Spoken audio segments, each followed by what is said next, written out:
আসসালামু আলাইকুম guys. 31st night মুসলমানদের জন্য পালন করা হারাম, মনে রাখবেন।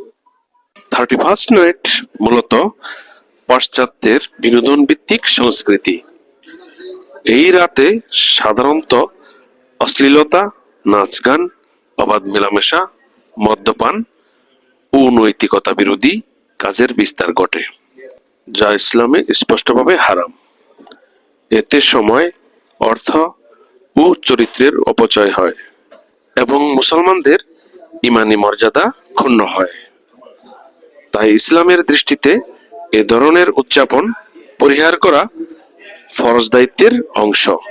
মুসলিম হিসেবে শালীনতা, নৈতিকতা ও ঈমান রক্ষা করা আমাদের কর্তব্য।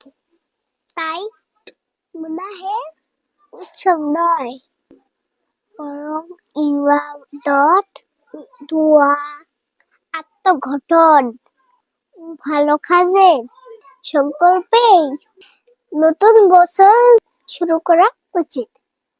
আসসালামু আলাইকুম। ভিডিওটি ভালো লাগলে লাইক করে দিন।